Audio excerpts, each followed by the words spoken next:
So do you spend as many hours at your desk as I do at my desk, hunched over a laptop or a desktop, getting all kinked up and stressed out as you're working hard? Well, Gemma's gonna fix me up right now so that you can watch some basic stretches here, maybe some not so basic stretches. Gemma, help me out.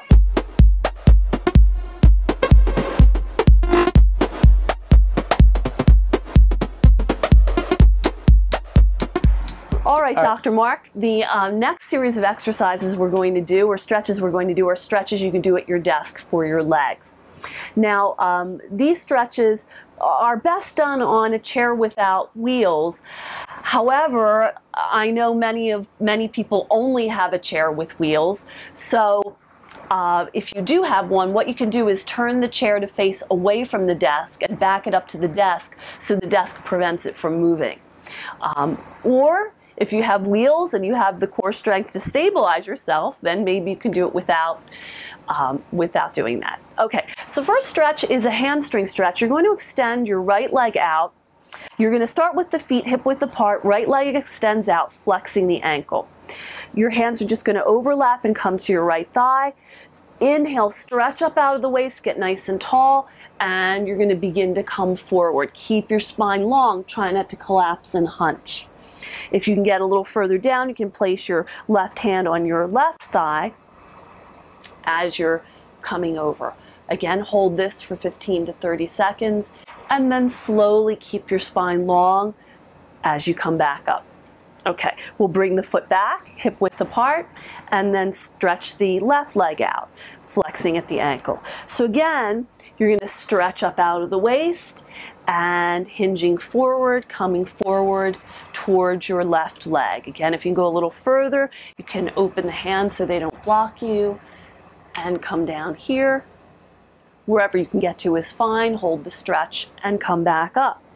Bring the foot back to hip width. All right, for the next stretch, we're going to move back in the chair slightly. And this is going to stretch the hamstring and the outer leg. You're going to take your right ankle and cross it over your left knee. Now, make sure your ankle bone clears your femur or your thigh bone, because if the foot is like that, that can cause overstretching in the outer portion of the ankle, which can cause strain. So you're here, hands are going to be about shoulder width on your shin. So again, you're not clenching your shoulders, your elbows to your body, or your shoulders are hunching. Again, lift up, stretch up out of the waist, lift the abdomen, come forward.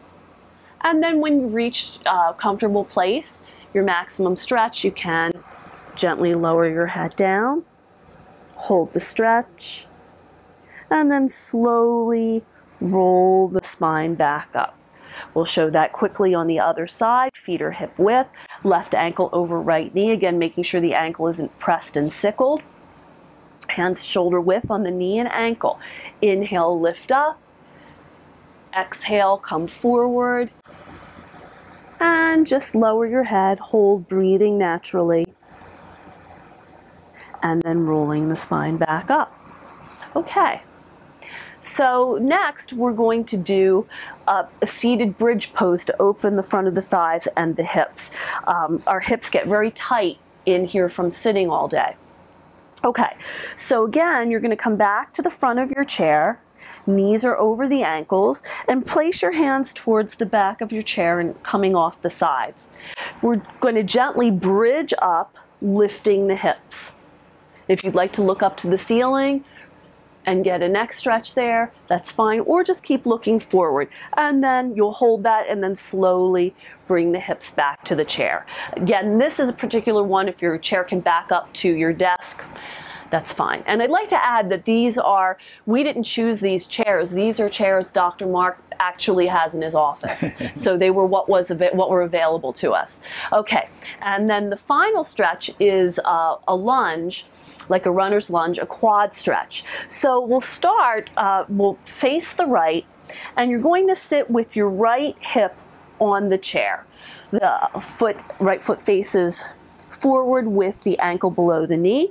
You're just simply going to slide your left leg back. You can tuck the toes under, or you can take your shoes off and let the foot be flat, top of the foot, and you're turning in the direction of your right leg. So you should feel the stretch through the front of the thigh.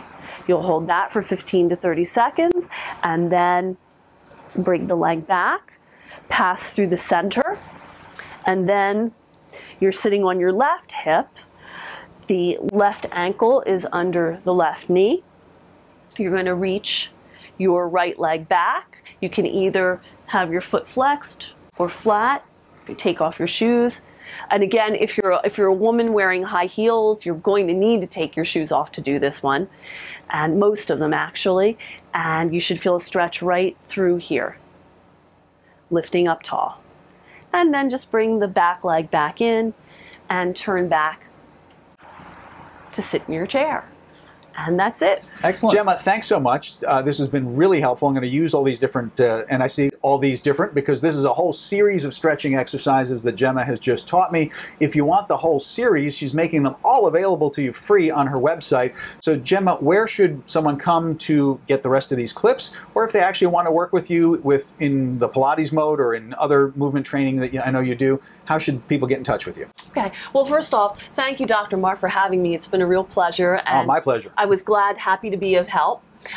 If people would like to see the other clips or get in touch with me, they can contact me and see them through my website, gemmaspilates.com, or email me at gemma@gemmaspilates.com. Great, and I'm going to put that right up here on screen to make it nice and simple and easy for people to jot down. But appreciate it. I highly recommend that you do get in touch with Gemma because these are obviously just some tips and strategies that she did with me sitting here at my desk. You might have a different chair, you might have a different scenario, and I know that Gemma would be happy to have a chat with you about how to apply these to you, but she's also a great person to work with, so I highly recommend you get in touch with her and work with her. Thank you, Dr. Mark. My pleasure.